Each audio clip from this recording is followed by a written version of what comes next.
Hello दोस्तों, मैं professor अनुपम पांडे एक बार फिर आपका fundamental concepts in geography lecture series में स्वागत करता हूं। हमारा आज का टॉपिक है क्लाउड बस्ट, जिसे हम बादल का फटना भी कहते हैं। सबसे पहले हमारे आज के लर्निंग आउटकम्स, हमारे उद्देश्य क्या है। नंबर 1, हम समझेंगे कि क्लाउड बस्ट बादल का फटना होता क्या है। नंबर 2, क्लाउड बस्ट बादल के फटने में ओरोग्राफिक रेनफॉल, जो पर्वतीय वर्षा है, इसका क्या रोल होता है। तीसरा, role of topography in cloud burst, जो स्थल रूप होते हैं, इनका क्या रोल होता है, इनकी क्या भूमिका है बादल के फटने में। इसके बाद हम थोड़ी सी चर्चा करेंगे कि केदारनाथ में जो सन 2013 में घटना हुई थी, उसमें बादल किस तरीके से बादल फटने की प्रक्रिया हुई थी और कौन सी और चीज़ें थी जिन्होंने मिल करके उस त्रासदी को बड़ा विकराल रूप दे दिया था। और फाइनली हम इस पर चर्चा करेंगे अंत में कि क्या बादल के फटने को, क्लाउड बस्ट को हम लोग प्रेडिक्ट कर सकते हैं, क्या इसका पूर्वानुमान लगाया जा सकता है। आइए इससे पहले कि हम लोग क्लाउड बस्ट के फिनोमेना को समझें, थोड़ी सी बात ओरोग्राफिक रेनफॉल की करते हैं, पर्वतीय वर्षा की, क्योंकि दोनों फिनोमेना आपस में जुड़े हुए हैं। देखिए, ओरोग्राफिक रेनफॉल में सबसे महत्वपूर्ण होता है डायरेक्शन ऑफ प्रिवेलिंग विंड्स। जो हवाएं आ रही हैं उनकी दिशा क्या है और क्या उन हवाओं के पीछे कहीं पानी का स्रोत है। जैसा कि आप इस फिगर में देख सकते हैं, देखिए यहाँ पर ये वाटर का सोर्स है। ये सोर्स समुद्र हो सकता है, ओशन हो सकता है, रिवर हो सकती है, कोई बड़ी लेक हो सकती है, जैसा कि हिमालय में है। अभी हम इस पर और विस्तार से चर्चा करेंगे। और इन प्रिवेलिंग विंड्स के सामने एक माउंटेन का बैरियर होता है, बड़ा मतलब पर्वत का अवरोध होता है। और इस अवरोध के सहारे ये हवाएं जो पानी के स्रोत के ऊपर से आ रही हैं, ये हवाएं इस माउंटेन बैरियर के सहारे ऊपर उठने लगती है। और ऊपर उठने के क्रम में इनकी जो आर्द्रता है उसमें बदलाव आते हैं, क्योंकि जैसे ही हवा असेंडिंग होगी, वो आरोही होगी, उसका जो टेम्परेचर होगा वो कम होगा, चेंज होगा, ठंडी होगी। और जब हवाएं ठंडी होंगी तो उनकी ह्यूमिडिटी कैपेसिटी, जिसको हम लोग कह सकते हैं कि पानी को होल्ड करने की जो क्षमता है, वो घटने लगती है। और जब क्षमता घटेगी, तो जब ह्यूमिडिटी कैपेसिटी इसकी घटेगी तो रिलेटिव ह्यूमिडिटी बढ़ने लगती है। और एक स्टेज आएगी जब रिलेटिव ह्यूमिडिटी जो RH है, सापेक्षिक आर्द्रता, ये 100% हो जाएगी। इसको हमने बहुत डिटेल में बात किया है ह्यूमिडिटी वाले अपने लेक्चर में। जैसे ही रिलेटिव ह्यूमिडिटी 100% होगी तो यहाँ पर इसके आगे रेनफॉल होने लगेगी। मतलब देखिए, ये हवाएं असेंडिंग हुई, आरोही हैं, एक स्टेज आई, एक हाइट तक पहुँची, उसके बाद RH इतनी ठंडी हो गई कि उनकी जो रिलेटिव ह्यूमिडिटी है, सापेक्षिक आर्द्रता है, वो 100% हो गई। और उसके बाद वर्षा होने लगी। इसके बाद हम बात करेंगे विंडवर्ड और लीवर्ड स्लोप की। देखिए, प्रिवेलिंग विंड्स, ये हवाएं जिस दिशा से आ रही हैं और जिस ढाल के सहारे ये ऊपर उठती हैं, उसको हम लोग विंडवर्ड स्लोप या पवन मुखी ढाल कहते हैं। मतलब ये वाला जो ढाल है, ये विंडवर्ड स्लोप हो गया। और जिस ढाल के सहारे हवाएं नीचे उतरती हैं, ये जो पीछे का ढाल होता है, देखिए यहाँ पर रेड एरो से शो किया है, जहाँ हवाएं नीचे उतर रही हैं, इसको हम लोग लीवर्ड स्लोप कहते हैं या विमुखी ढाल कहते हैं। देखिए, जब हवाएं ऊपर जा रही थी तो वो ठंडी हो रही थी और रिलेटिव ह्यूमिडिटी उनकी बढ़ रही थी और वर्षा हो रही थी। ठीक इसका विपरीत होता है जब हवाएं नीचे बैठती हैं, जब हवाएं डिसेंड करती हैं, जो हमारा विमुखी ढाल है उसके सहारे, तो वो धीरे धीरे करके गर्म होती जाती हैं। और जब हवाएं गर्म होगी तो उनकी ह्यूमिडिटी कैपेसिटी बढ़ेगी, और जब ह्यूमिडिटी कैपेसिटी बढ़ेगी तो रिलेटिव ह्यूमिडिटी कम होगी। उनके अंदर जो थोड़ी बहुत कह सकते हैं वर्षा करने की प्रवृत्ति होगी, वो भी धीरे धीरे करके घटती जाती है। मतलब जो सामने का विंडवर्ड स्लोप है उस पर तो खूब बारिश होगी, लेकिन जो पीछे का स्लोप है जहाँ पर हवाएं नीचे उतर रही हैं, वो जिसको हम लोग विमुखी ढाल कहते हैं, वो रेन शैडो का एरिया हो जाता है, वो वृष्टि छाया हो जाता है। अब हम लोग देखते हैं कि कैसे ये जो माउंटेन बैरियर है, ये इसका रोल होता है क्लाउड बस्ट में, खास करके हिमालय की स्थल रूपों में। अब देखते हैं। अब हम बात करते हैं कि टोपोग्राफी और क्लाउड बस्ट, जो स्थल रूप है और जो बादल के फटने की प्रक्रिया है, इन दोनों का आपस में क्या अंतर संबंध है। देखिए, हिमालय पर कुछ ऐसे लोकेशंस हैं, कुछ ऐसे स्थान हैं जहाँ पर क्लाउड बस्ट होता है और ज़्यादातर जगहों पर क्लाउड बस्ट नहीं होता है। तो आखिर वो कौन सी जिन जगहों पर क्लाउड बस्ट होता है उनकी क्या विशेषता है, जरा इसको इस बात को समझते हैं। एक होता है डेड एंड टोपोग्राफी, जिसको हम कहते हैं। डेड एंड टोपोग्राफी क्या है, जरा इसको समझते हैं। देखिए ये बगल में फिगर है, यहाँ पर जो फोटोग्राफ है इसमें आप देखिए ये एक बिल्डिंग की है, और इसमें हम देख सकते हैं कि बिल्डिंग के दोनों तरफ बीच में एक पतली सी सड़क है, जिसको गली भी कह सकते हैं। ये एक छोटी सी पतली सी सड़क है और उसके दोनों तरफ ऊंची ऊंची बिल्डिंग है, काफ़ी ऊंची। और जब हम इस गली के अंत में पहुंचते हैं तो सामने भी एक पूरा ही बिल्डिंग है। मतलब अगर आप एक बार इस गली के अंदर घुस गए तो फिर आप ना तो साइड्स में जा सकते हैं और ना ही आप सामने जा सकते हैं, आपको वापस ही लौटना पड़ेगा।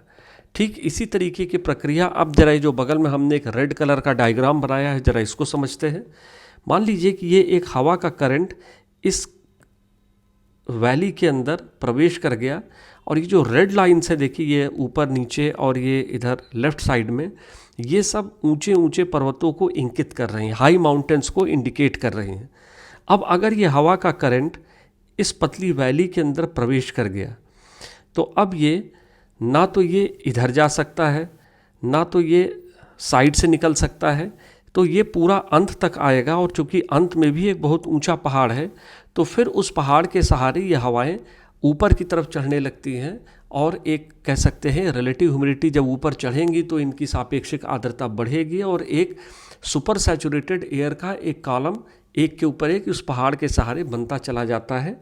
कैसे, इस चीज़ को भी हम लोग आगे देखेंगे कि कैसे ये घटना केदारनाथ में हुई थी, उसको एक उदाहरण के रूप में लेकर के हम लोग इस पूरी प्रक्रिया को समझते हैं। अब आगे देखते हैं कि ये केदारनाथ की टोपोग्राफी किस तरह की है। देखिए ये मंदाकिनी की वैली है, जहाँ से हम ये एक लाइन खींच रहे हैं। ये मंदाकिनी नदी का कोर्स है, और यहाँ इसके एंड में ये जो अब हम एक छोटा सा स्क्वायर बना रहे हैं, ये केदारनाथ का टाउन है, जिसके पीछे से मंदाकिनी नदी यहाँ कहीं से निकलती है, इसका ग्लेशियर है। अगर इस टोपोग्राफी को हम लोग ध्यान से देखें तो देखिए इसके दोनों ईस्ट और वेस्ट, पूरब और पश्चिम जो छोर हैं, किनारे हैं नदी के, दोनों तरफ ऊंचे पहाड़ हैं। और केदारनाथ मंदिर तक आप गए, और उस मंदिर के आप जैसे ही पीछे जाएंगे तो पीछे भी एकदम एक बहुत ऊंची खड़ी पहाड़ी है चौखंबा की। मतलब ये कि अगर कोई हवा का करंट एक बार इस वैली के अंदर मंदाकिनी नदी की घाटी में प्रवेश कर गया, तो ना तो वो ईस्ट स्लोप से, पूरब के स्लोप से निकल पाएगा, ना पश्चिम के स्लोप से निकल पाएगा। वो हवा का करंट पूरा केदारनाथ टाउन तक पहुंचेगा, और फिर इसके बाद शहर को क्रॉस करके और जो पीछे की चौखंबा की पहाड़ियां हैं उसके ऊपर ऊपर चढ़ने लगता है, आरोही हो जाता है उस पहाड़ी के सहारे। और जब ये ऊपर उठेगा, जब ये असेंडिंग होगा, तो उसका टेम्परेचर कम होगा। टेम्परेचर कम होने से उसकी सापेक्षिक आर्द्रता बढ़ेगी, रिलेटिव ह्यूमिडिटी 100% होगी। लेकिन ये यहाँ पर नीचे नहीं गिर पाता है, तुरंत वर्षा नहीं हो पाती है। क्यों? क्योंकि पीछे से जो हवा का करंट है वो अभी भी आगे घाटी के अंदर बढ़ रहा है, और ये दोनों प्रक्रिया आपस में मिल करके बादल फटने की प्रक्रिया को जन्म देते हैं। कैसे ये प्रोसेस पूरा होता है, इसे हम लोग अब समझते हैं। आगे देखते हैं कि केदारनाथ की टोपोग्राफी और किस तरीके से वहाँ पर क्लाउड बस्ट की घटना घटी थी। देखिए ये एक रफ स्केच हम बना रहे हैं केदारनाथ एरिया का। ये चौखंबा की पहाड़ी है, इसके बाद ये मंदाकिनी की घाटी हम बना रहे हैं। इसमें केदारनाथ का टाउन यहाँ कहीं पर है, ये यहाँ पर मंदिर था, ये यहाँ पर एक लेक थी, अभी हम इस पर आ रहे हैं। ये यहाँ पर एक झील थी ऊपर, ये केदारनाथ का मंदिर है। यहाँ कहीं पर रामबाड़ा एक जगह थी, ये केदारनाथ का टाउन था, ये रामबाड़ा है। और यहाँ कहीं पर गौरी कुंड था। गौरी कुंड की ऊंचाई लगभग 1800 मीटर, केदारनाथ की ऊंचाई लगभग 3600 मीटर, और जो झील थी इसकी ऊंचाई लगभग 4000 मीटर पर। और इसके पीछे चौखंबा की पहाड़ी जिसकी ऊंचाई 6500 मीटर से भी ज़्यादा है। अब देखिए ये डेड एंड टोपोग्राफी है। जैसा अभी हमने पीछे फिगर में देखा कि अगर कोई हवा का करंट इस घाटी के अंदर प्रवेश करता है, ये मान लीजिए ये विंड का करंट है, अगर कोई हवा का करंट इस घाटी में प्रवेश करता है तो वो साइड के पूरब या पश्चिम के जो ढाल है वहाँ से निकल नहीं सकता, वो पूरा केदारनाथ टाउन तक आएगा और उसके बाद फिर ये जो पीछे चौखंबा की पहाड़ी है उसके ढाल के सहारे ये असेंडिंग हो जाता है, आरोही हो जाता है, ऊपर उठने लगता है। और ऊपर उठने के क्रम में फिर ये ठंडा होगा, और जब ये ठंडा होगा तो इसकी सापेक्षिक आर्द्रता बढ़ेगी, इसकी जो रिलेटिव ह्यूमिडिटी है बढ़ेगी। और देखिए यहाँ पर ये इसकी रिलेटिव ह्यूमिडिटी 100% हो गई, ये जो ब्लू हमने स्पॉट्स बनाए हैं, और अब इसको बारिश होनी चाहिए, लेकिन ये नीचे नहीं आ पाता। क्यों? क्योंकि पीछे से जो हवा का कॉलम है, पीछे से जो आ रही हवा का कॉलम है, वो इसको पुश करके, इसको धक्का दे करके और ऊपर अपने फोर्स से ले जाता है, कुछ इस तरीके से। इसको बरस जाना चाहिए था। क्यों? क्योंकि इसकी रिलेटिव ह्यूमिडिटी सापेक्षिक आर्द्रता 100% हो चुकी है, लेकिन पीछे से जो आने वाली हवा है, चूंकि ध्यान दीजिएगा ये डेड एंड टोपोग्राफी है, जो हवा एक बार प्रवेश कर गई वो आगे की तरफ उस हवा को बढ़ना ही बढ़ना है, और उस पीछे से आने वाली हवा के दबाव के सहारे, और सामने ये जो माउंटेन बैरियर है ऊंचा, देखिए हमने माउंटेन बैरियर की बात की थी, चौखंबा की पहाड़ी के सहारे ये एक सैचुरेटेड एयर का कॉलम जिसकी ह्यूमिडिटी, रिलेटिव ह्यूमिडिटी 100% हो चुकी है, उसका एक पिलर की तरीके से, एक स्तंभ, एक खंबे के तरीके से पहाड़ की ढाल के सहारे एक कॉलम बनता चला जाता है। और वो नीचे क्यों नहीं आ रहा है? क्योंकि पीछे से आने वाली हवा उस कॉलम को नीचे नहीं आने दे रही है। लेकिन एक स्टेज आती है, एक स्टेज आएगी जब ये जो ऊपर का बना हुआ कॉलम है, जिसकी रिलेटिव ह्यूमिडिटी 100% है, इसका वेट इतना हो जाता है, इसका भार इतना हो जाता है कि पीछे से आने वाली हवा अब और ज़्यादा इसको रोक नहीं पाती है, और ये पूरा कॉलम अपने ही वेट से नीचे की तरफ कोलैप्स कर जाता है। और जब ये पूरा कॉलम एक साथ कोलैप्स करता है तो उससे जो वर्षा होती है, इसी को हम लोग क्लाउड बस्ट कहते हैं। अब देखिए केदारनाथ की स्थिति में यहाँ क्लाउड बस्ट हुआ, ये हमने आपको बताया कि यहाँ पर एक झील थी, तो पहले झील में पहले ही पानी भरा हुआ था।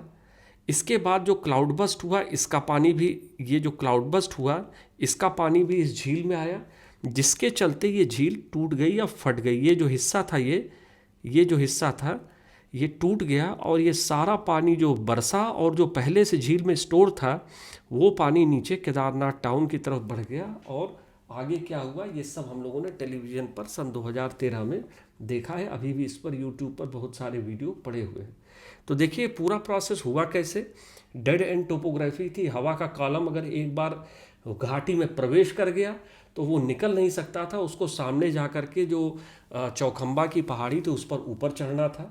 ये प्रोसेस हुआ, रिलेटिव ह्यूमिडिटी सापेक्षिक आर्द्रता 100% हुई, लेकिन वो नीचे नहीं, वर्षा नहीं हो पाई। क्यों? क्योंकि पीछे से जो आने वाली हवा थी वो उस सैचुरेटेड एयर को, उस 100% रिलेटिव ह्यूमिडिटी की जो एयर थी उसको और ऊपर धक्का दे करके पहाड़ी के सहारे ले गया। इसीलिए हमने आपको इस बात को बताने से पहले एक बार ओरोग्राफिक रेनफॉल या पर्वतीय वर्षा की भी चर्चा की थी।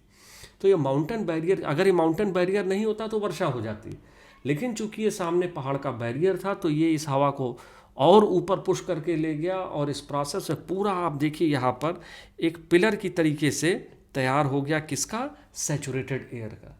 एक स्टेज आई जब पीछे की हवा और ज़्यादा इस कॉलम को, यहाँ पर ये जो कॉलम बना था सैचुरेटेड एयर का, इसको पीछे की हवा और नहीं रोक सकती थी। ये एक साथ नीचे कोलैप्स हुआ, खूब तेज वर्षा हुई, जहाँ नीचे एक झील थी जो पहले से भरी हुई थी, क्लाउड बस्ट हुआ। इसके बाद ये क्लाउड बस्ट का फिनोमेना हुआ, उसका सारा पानी इस झील में आया, और एक साथ इतना पानी आने से ये झील भी फट गई, और ये सारा पानी केदारनाथ शहर से होते हुए रामबाड़ा और गौरी कुंड के अस्तित्व को ख़त्म करता हुआ निकल गया, जो हम लोगों ने 2013 में दिखा था। देखिए ये केदारनाथ मंदिर के टाउन के ये पीछे की लेक है। जी हाँ, देखिए ये लेक का एरिया है, लगभग 4000 मीटर की ऊंचाई पर। ये वो स्थान है जहाँ से ये लेक फट गई थी। अभी हम लोग उस पर भी आ रहे हैं। ये वो स्थान है जहाँ से ये लेक फटी थी। देखिए इसके चारों तरफ की आप पहाड़ देखेंगे, ये सब पहाड़, ये मंदाकिनी नदी का ग्लेशियर है, ये मंदाकिनी नदी का ग्लेशियर है। यहाँ से मंदाकिनी नदी का पानी इस झील में आया, और उसके बाद यहाँ से ये नीचे की तरफ उतर रहा था। हालांकि इसके कई स्रोत हैं वहाँ पर, कई धाराएं मिल करके मंदाकिनी बनती हैं, जिसमें से ये भी एक धारा है। तो देखिए यहाँ कहीं पर इन पहाड़ों के सहारे क्लाउड बस्ट हुआ, बादल फटने की घटना हुई, पीछे से हवाएं आकर के और इसके सहारे ऊपर सैचुरेट होकर के एक पिलर बनता चला गया, और फिर ये सारा पानी कोलैप्स होकर के पहले इस झील के अंदर आया। इस झील के अंदर ये पानी इकट्ठा हुआ और फिर ये सारा पानी इस जगह से तोड़ते हुए नीचे निकल गया। देखिए ये सैटेलाइट इमेज है। देखिए ये झील है और इसके चारों ओर ये जो आप वाइट कलर देख रहे हैं, ये सब बर्फ़ से ढकी हुई पहाड़ियाँ। यहाँ पर देखिए ये मंदाकिनी नदी की घाटी है। ये एरिया देखिए, इधर भी सफ़ेद रंग के पहाड़ दिख रहे हैं, पीछे भी सफ़ेद पहाड़ दिख रहे हैं, साइड में भी सफ़ेद रंग के पहाड़ दिख रहे हैं, मतलब बर्फ़ से ढके हुए पहाड़ दिख रहे हैं। मतलब ये कि इस झील के चारों तरफ का जो एरिया था वो बहुत ऊंचे पहाड़ों से ये झील घिरी हुई थी, और यही कारण था कि इसके अंदर हवा के करंट के आने से यहाँ पर क्लाउड बस्ट की घटना घट गई। एक और व्यू, एक और फोटोग्राफ देखिए। ये केदारनाथ के पीछे की जो झील है, इस झील को चोराबारी लेक लोकल लोग कहते हैं, कुछ गांधी सरोवर कहते हैं, कुछ रावण का सरोवर कहते हैं। अलग अलग तरीके के लेजेंड्स इस लेक से जुड़े हुए हैं। देखिए ये पूरा लेक का एरिया था। जो लेफ़्ट वाली फ़ोटो है, जैसा कि स्पष्ट है, ये वाली फ़ोटो ये दिखा रही है कि कैसे ये लेक फटने से पहले की क्या स्थिति थी और ये फटने के बाद की है। दोनों फ़ोटो सन 2013 की हैं, 2013 की है। देखिए ये मंदाकिनी नदी का ग्लेशियर है, और इसी ढाल के सहारे, ये जो स्लोप्स आप देख रहे हैं, इन्हीं ढाल के सहारे हवा का करंट ऊपर गया और उसके बाद क्लाउड बस्ट की घटना हुई, जिससे कि पानी इस लेक में आ गया और फिर ये इस स्थान से तोड़ते हुए ये पानी नीचे निकल गया। देखिए यहाँ ये फोटोग्राफ जो लेफ्ट में है, ये टेहरी लेक की है। टेहरी लेक है ये, जो डैम के पीछे की झील बनी हुई है, और इसकी लंबाई लगभग 30 से 40 किलोमीटर और बहुत ही बड़ा एरिया। 2-3 वैलीज़ में इस तरीके की लेक्स बनी हुई हैं। और ये जो हाइड्रो पावर प्रोजेक्ट्स हैं, देखिए जो राइट साइड में फिगर है, ये बता रहा है कि लोकेशन है 70 हाइड्रो पावर प्रोजेक्ट्स हैं जो इस समय अलकनंदा और भागीरथी बेसिन में जिस पर काम चल रहा है। Wild life institute of India के सोर्स से ये मैप है। देखिए ये वाला, कुछ इसमें कमीशन्ड है, कुछ बन रहे हैं, कुछ बनने के प्रोसेस में है। तो लगभग 70 डैम्स यहाँ पर बन रहे हैं, जिनके पीछे की इस तरीके की छोटी बड़ी झीलें यहाँ पर बनती जाएंगी। और कुछ स्टडीज़ ऐसी हुई हैं गढ़वाल और ख़ास करके गढ़वाल और कुमाऊँ हिमालय में, जो ये बताते हैं कि ये जो एडिशनल या आर्टिफिशियल लेक्स बन रही हैं, इनको भी कहीं न कहीं जोड़ा गया है इन लेक्स के बनने से, इन हाइड्रो पावर प्रोजेक्ट के बनने से, कि इस एरिया में बादल फटने की घटनाएं पहले के अपेक्षाकृत बढ़ गई है। कैसे? जो शोधकर्ता हैं उनका ये मानना है कि जब ये लेक यहाँ पर नहीं थी तो यहाँ पर शायद एक पतली सी कोई नदी रही होगी, भागीरथी नदी रही होगी, और उसके अगल बगल जंगल रहे होंगे। लेकिन जब आपने बांध बना करके इतने बड़े एरिया में पानी को इकट्ठा कर दिया, तो अब जब यहाँ से हवाएं इस घाटी से होती हुई गुजरती हैं, तो वो हवाएं इन प्रोसेस, जो नीचे की एडिशनल पानी इकट्ठा है, जो अतिरिक्त पानी इकट्ठा हुआ है, वहाँ से ये मॉइस्चर उठा लेती हैं, जो पहले की स्थिति में शायद उन हवाओं को वो मॉइस्चर नहीं मिलता है। और अब चूंकि ये झील बन गई है, जब हवाएं ऊपर से निकल रही हैं तो मॉइस्चर उठा लेती हैं, और फिर जहाँ कहीं पर भी डेड एंड टोपोग्राफी है, अगर ये हवाएं उस तरह की स्थल रूपों में प्रवेश कर गई जहाँ से इनको तीनों तरफ से ऊंचे पहाड़ मिलते हैं, तो वहाँ पर बादल फटने की घटनाएं हो जाती हैं। एक इस तरीके का मत यहाँ पर काम कर रहा है। अभी इसके फाइनल रिजल्ट आना बाकी हैं, लेकिन निश्चित रूप से माना जा रहा है कि आप अगर सिर्फ अलकनंदा और भागीरथी की घाटी में आप 2, 4, 5, 10 बांध भी बनाते, तो भी शायद ये उतनी बड़ी छेड़छाड़ या हम कह सकते हैं मॉडिफिकेशन नहीं होता। लेकिन आप एक छोटे से एरिया में 70 बांध यहाँ पर बन रहे हैं, और निश्चित रूप से इनका कितना प्रभाव पड़ेगा बादल फटने की घटनाओं पर, ये तो अभी नहीं कहा जा सकता है। लेकिन इन बांधों का और उनके पीछे बनने वाली झील का कहीं न कहीं यहाँ पर इस क्षेत्र में बादल फटने की घटनाओं पर के साथ में एक अंतर संबंध है, जिसके दुष्परिणाम हम लोग को आने वाले समय में देखने पड़ेंगे। क्या बादल फटने की घटना का पूर्वानुमान लगाया जा सकता है? क्या इसे हम प्रेडिक्ट कर सकते हैं? देखिए, सबसे पहले तो हम लोग उन क्षेत्रों को हिमालय में खास करके आइडेंटिफाई कर सकते हैं, पहचान कर सकते हैं जहाँ पर उस विशेष तरीके की डेड एंड टोपोग्राफी है, जहाँ पर स्थल रूप है, जहाँ पर बादल फटने की घटनाएं हो सकती हैं। दूसरा, क्षेत्र तो आइडेंटिफाई हो सकता है कि यहाँ पर बादल फटने की घटना हो सकती है, लेकिन वो कब होगी, उसकी टाइमिंग क्या होगी, अभी इसके ऊपर हम लोग का पूर्वानुमान की अभी हम लोग की क्षमता नहीं है। तो एरिया आइडेंटिफाई हो गया, भले ही हमको ये नहीं पता है कि ये कब होगा, लेकिन इस क्षेत्र विशेष में अगर ये पता चल गया कि बादल फटने की घटनाएं हो सकती हैं, तो वहाँ पर जो हमारे अधिवास हैं, सेटलमेंट्स वगैरह हैं, उनको आप वहाँ से हटा सकते हैं। जो फॉरेस्ट कवर वहाँ उस क्षेत्र में है उसको आप प्रिजर्व करिए, उसको संरक्षित करिए, ताकि वहाँ पर भूस्खलन ना हो, लैंडस्लाइड की घटनाएं ना हो। अगर बादल फटे भी तो उसमें उतना ज़्यादा नुकसान ना हो। और अगर हम लोग एक अच्छी तरीके से मॉनिटर करें माइक्रो स्केल में, बहुत छोटे स्केल पर अगर हम लोग इंस्ट्रूमेंट्स वगैरह लगा करके, वेदर स्टेशन लगा करके हवा का जो बहाव है अगर उसको हम लोग मॉनिटर करें, तो हम लोग इसको क्लाउड बस्ट को लेकर के थोड़ी बहुत वार्निंग भी दे सकते हैं, चेतावनी भी दे सकते हैं कि इस क्षेत्र में निकट भविष्य में आने वाले कुछ समय में बादल फटने की घटना घट सकती है। तो क्षेत्र आइडेंटिफाई हो सकता है, थोड़ी बहुत वार्निंग दी जा सकती है कि यहाँ पर इस तरह की घटना होने वाली है, लेकिन हमारी अभी तक की नॉलेज पर हम ये एग्जैक्ट नहीं बता सकते कि कब किस समय यहाँ पर बादल फटने की घटना घटेगी। तो अंत में देखते हैं आज के मुख्य बिंदु।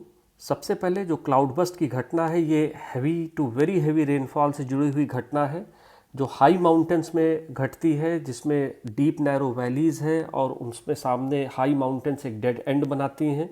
इसके बाद केदारनाथ की 2013 की घटना, जिसमें बादल फटने की घटना हुई, कुछ लैंडस्लाइड हुआ और ग्लेशियर लेक आउटबस्ट फ्लड। इसके ऊपर हमने अभी चर्चा नहीं की है, यहाँ हम सिर्फ नाम लेकर के छोड़ रहे हैं। जब हम ग्लेशियर के ऊपर बात करेंगे तो एक बार फिर से जो लेक का आउटबस्ट हुआ था, ये लेक बनी कैसे थी और फटी कैसे, इसके ऊपर चर्चा करेंगे। इसके बाद क्लाउड बस्ट में be triggered by large artificial lakes, जो डैम के पीछे बड़ी बड़ी आर्टिफिशियल लेक्स बन रही हैं हाई हिमालयाज़ में, उससे भी क्लाउड बस्ट ट्रिगर हो सकता है। और अभी तक अगर हम लोग प्रिडिक्शन की बात करें तो हम लोग सिर्फ एरियाज़ को आइडेंटिफाई कर सकते हैं कि कौन से वो क्षेत्र हैं, कौन से वो क्षेत्र और उनकी क्या हम कह सकते हैं पिक्यूलियर टोपोग्राफी है, जो स्थल रूप है, उनका अलाइनमेंट किस तरह का है जहाँ पर क्लाउड बस्ट की घटना घट सकती है। लेकिन वो कब क्लाउड बस्ट होगा, इसके ऊपर अभी हम लोग कोई पूर्वानुमान नहीं कर सकते। और अंत में बारी थिंकिंग ज्योग्राफिकली की। Cloud burst is more frequent in western Himalayas as compare to eastern Himalayas in north east India. जो बादल फटने की घटनाएं हैं, ये पश्चिमी हिमालय में के क्षेत्रों में ज़्यादा पाई जाती हैं, ज़्यादा होती हैं, अगर हम लोग तुलना करें पूर्वी हिमालय के जो भारत के उत्तर पूर्व में स्थित है। ऐसा क्यों है, इस पर विचार करिएगा, सोचिएगा। और अंत में एक ज़रूरी बात, आपके जो भी क्वेश्चंस हों, आपके जो भी क्वेरीज़ हों, उनको आप ये जो नीचे नंबर दिया हुआ है, व्हाट्सएप नंबर है, हमारा नंबर है 9450627883, इस पर आप हमको व्हाट्सएप मैसेज भेज सकते हैं। और आपके जो प्रश्न होंगे उनको हम जब बाद में थिंकिंग ज्योग्राफिकली के क्वेश्चंस को हम डिस्कस करेंगे, तो उन्हीं क्वेश्चंस के साथ में हम आपके क्वेश्चंस को भी कवर कर लेंगे जब ये सेक्शन या सब सेक्शन यहाँ पर ख़त्म होगा। तो प्लीज़ फील फ्री, आपकी जो भी क्वेरीज या क्वेश्चंस हैं उसको आप हमें व्हाट्सएप कर सकते हैं।